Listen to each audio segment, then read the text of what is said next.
சாதனையோட ஆரம்ப காலத்துல தினசரி வழக்கமா செய்யற வேலைங்களோட சேர்த்து கொஞ்ச நேரம் ஜபம் பண்றது, பிராணாயமா பண்றது, இதெல்லாம் செஞ்சுட்டு வரான்.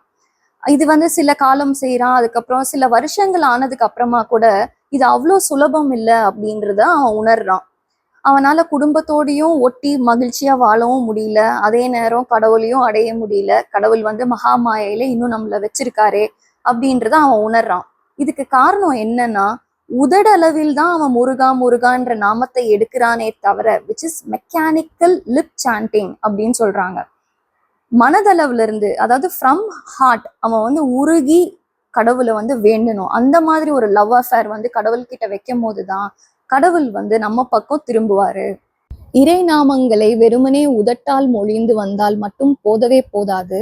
மனமும் அம்மொழிதலில் முழுமையாக ஈடுபட்டு வேறு எவ்வித எண்ணங்களும் இன்றி இறைவனில் லயித்து இதயத்தில் இறைவனை உணர வேண்டும். இதற்கு இறைவன் அருள் நிச்சயம் தேவை. எனவே அந்த சாதகன் முருகன் கிட்ட இப்படி கேட்கிறான். முருகன் குமரன் குகன் என்று மொழிந்து உருகும் செயல் தந்து உணர்வென்று அருள்வாய் இறைவனே. முருகன் குமரன் குகன் என்று மொழிந்து, அதாவது ஜபம் செய்து, அப்படி மொழியும் போது என் மனதை உருகிடுமாறு செய்து உங்களை என் நெஞ்சில் உணர்ந்து அனுபவிக்க வேண்டும். எப்போது அருள்வீர்கள்?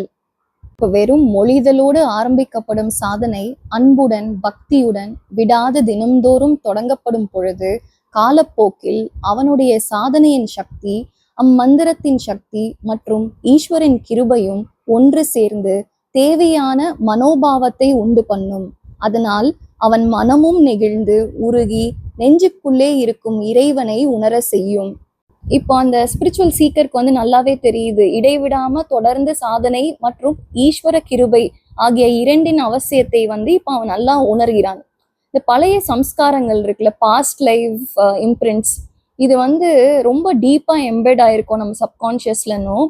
அதை டிஸ்ட்ராய் பண்றது ரொம்ப கஷ்டம். இந்த மிகவும் பலம் வாய்ந்த இந்த 3 ஏடனைகள், அதாவது இந்த ஈசானாஸ் அப்படின்றாங்களா, இதை கடக்கிறது அவ்வளோ சுலபம் இல்லை அப்படின்னும், அவைகளோ விலகிட மறுத்து பிடிவாதம் பிடிக்கும் அப்படின்னு சொல்றாங்க. அப்ப இந்த நிலையில தான் அவனுக்கு தேவை இடையிறாத சாதனை.